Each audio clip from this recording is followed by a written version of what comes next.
Assalamualaikum, jumpa lagi di Lebur Channel. Kali ini Lebur Channel akan mereview tentang pesugihan Curug Penganten. Saudara, menjadi kaya dengan jalan instan mendorong seorang penduduk suatu desa di Soreang, Bandung yang bernama Aceng untuk melakukan tindakan nekat. Ketika suatu hari ia mendapat kabar bahwa ada satu jalan mudah untuk kaya, dengan tanpa pikir panjang, Aceng pun menyambutnya. Asalkan cita-cita saya jadi orang kaya kesampaian, maka resiko siap saya tempuh, cetusnya ketika berhasil menemui seorang kakek tua yang tinggal jauh di suatu perkampungan di kawasan Cisarua, Bandung. Kakek itu adalah juru kunci yang dapat mengantar Aceng memenuhi ambisinya. Lewat tangan kakek tua yang biasa memanggilnya dengan sebutan Abah itu. Setelah tekadnya benar-benar bulat, akhirnya Aceng pun siap mendatangi tempat pesugihan itu. Pada suatu malam bulan purnama, tatkala semua orang terbujur lelap dalam mimpinya, Aceng mulai meniti langkah melakoni persyaratan guna menggapai keinginan menjadi seorang yang terpandang dalam kehidupan duniawi. Tepat lewat tengah malam yang sepi, dengan dipandu Abah, Aceng pun mulai melangkahkan kaki menapaki jalan menuju lokasi pesugihan. Selain melewati jalanan tepi kampung yang panjang, mereka pun pada akhirnya mesti menuruni jalanan setapak suatu lembah yang dalam.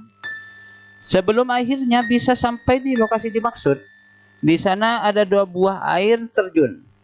Aceng pun segera melepas pakaiannya guna memulai persyaratan ritual mandi di kedua air terjun yang dikenal dengan nama Curug Penganten itu.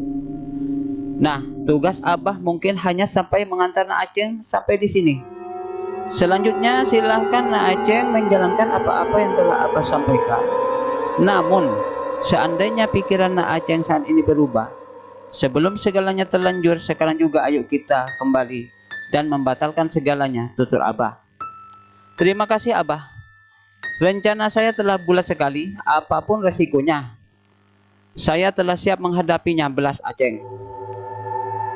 Sepeninggalnya Abah, Aceng pun segera memasuki mulut gua dengan bantuan penerangan sebuah obor bambu yang dipersiapkannya. Meskipun mulut gua yang berada di bawah sebuah celah batu besar itu semula terlihat sempit, namun setelah merangkak ke dalam, ternyata keadaannya benar-benar luas. Setelah mendapat posisi tepat di atas sebuah hamparan batu yang datar, ia pun segera mengatur posisinya. Aceng duduk bersila guna berkonsentrasi. Tak lama kemudian, datanglah bayangan penunggu gaib tempat itu. Semakin lama semakin jelas di hadapan Aceng. Aceng pun terperangah melihat pemandangan di depannya, yang merupakan penunggu gaib yang ditunggunya selama ini. Mata Aceng pun tak berkedip sedikit pun melihat sosok yang begitu cantik, bodinya gemulai, padat berisi, nyaris tidak ada bandingnya di dunia ini. Padahal sebenarnya sosok itu adalah siluman ular yang haus akan seks. Kemudian sosok gaib penunggu goa itu bertanya pada Aceng, "Hai anak manusia, perlu apa kamu datang kemari?" Aceng pun dengan gemetar menjawab, "Saya ingin cepat kaya, Nyi Ratu." Lalu sosok gaib pun menyanggupi dengan persyaratan, yaitu Aceng harus melakukan hubungan intim dengannya, layaknya suami istri. Aceng pun menyanggupinya, lalu didekatinya Aceng oleh wanita cantik kejadian itu, dan terjadilah pergumulan itu dengan penuh nafsu birahi, suara desahan dan rintihan, kenikmatan dua jenis makhluk berbeda alam terus terjadi. Sampai akhirnya, keduanya lemas dengan senyum penuh kepuasan. Nyai Ratu yang dipanggil Aceng itu pun memberikan gepokan uang untuk modal. Aceng pun berhasil menjalin kesepakatan dengan makhluk halus penunggu gua Curug Penganten. Kehidupan Aceng pun akhirnya berubah. Usaha dagangnya melaju dengan pesat. Dengan uang yang dimilikinya, ia pun mampu membangun sebuah rumah yang cukup megah bagi ukuran di kampungnya. Ia pun banyak membeli sawah dan kebun. Dengan sejumlah harta, sekaligus mengantar martabat Aceng menjadi seorang yang kaya raya. Aceng yang masih lajang berniat menggait Eis, seorang gadis tercantik di desa itu, dengan sangat mudahnya ia taklukkan.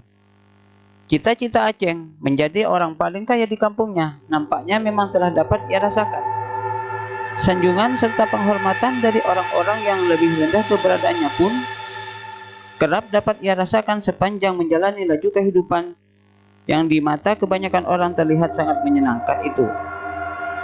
Namun, di balik kenyataan kesenangannya itu, sejumlah beban serta pengorbanan buah kesepakatan dari semua yang kini dimilikinya itu, yang kebanyakan orang lain mungkin tidak ada yang tahu, termasuk istri serta anak-anak buah dari perkawinannya, ialah bahwa dengan jadwal hari yang rutin, di samping memenuhi keinginan batin sang istri yang dicintainya, ternyata ia pun mesti siap melayani kebutuhan istri simpanan yang berwujud ular siluman. Inilah buah persekutuan dari pesugihan Curug Penganten yang telah terbukti mengantarkannya menjadi Aceng seorang yang kaya raya.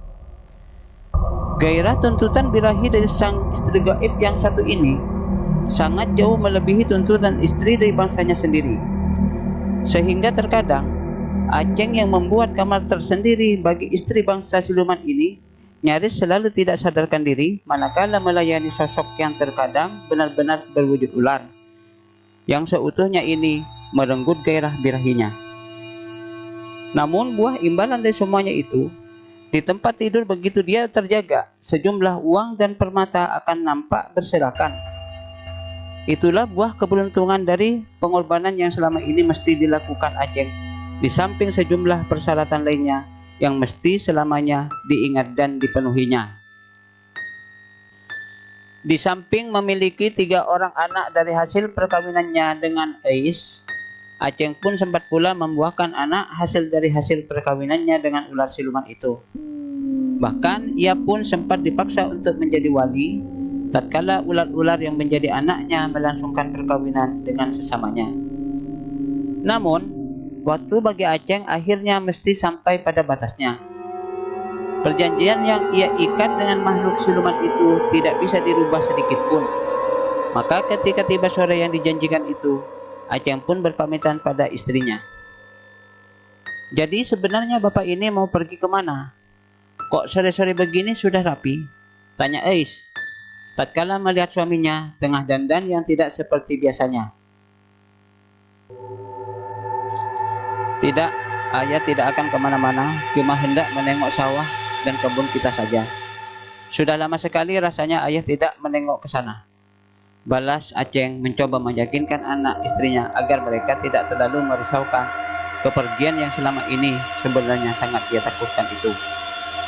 Dengan berjuta perasaan, Aceng yang telah merasakan serba enaknya menjadi orang kaya itu, tepat dengan didengarnya lantunan panggilan sholat asar, langkahnya yang lunglai akhirnya telah sampai di tepian sebuah sungai yang cukup jauh dari kampungnya. Ia berjalan dan terus berjalan, menuruti langkah kaki yang sepertinya menuntunnya dengan sendirinya itu, karena pikirannya yang kalut antara menerima atau tidak keadaan yang selama ini dijalaninya. Dengan sebab tidak bisa mengendalikan tubuhnya lagi, ia pun tiba-tiba malah terjatuh. Kakinya terpeleset sehingga terguling pasrah, jatuh tercebur dan terhanyut di arus sungai yang sebelumnya sempat pula ia takutkan itu. Jasad Aceng pun terseret hanyut di arus sungai yang sebenarnya tidaklah begitu deras tersebut. Hingga saat ini tidak seorang pun yang dapat menemukannya.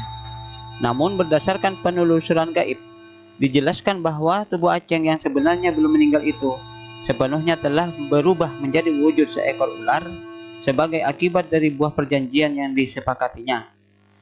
Dan Aceng pun harus menghabiskan sisa jatah dari umur hidupnya itu dengan sepenuhnya mengabdi pada makhluk-makhluk gaib yang sebenarnya tidak lain dari penghamba setan yang selamanya berupaya mencelakakan para umat manusia, sehingga datangnya hari kematian yang sebenarnya.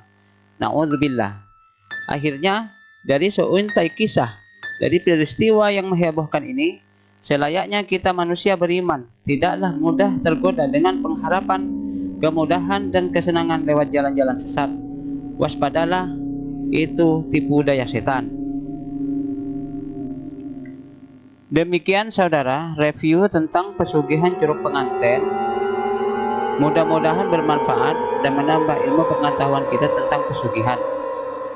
Jangan lupa saudara untuk selalu mendukung channel ini dengan cara di subscribe, like, komen, supaya kalian selalu mendapatkan video terbaru dari Lebur Channel.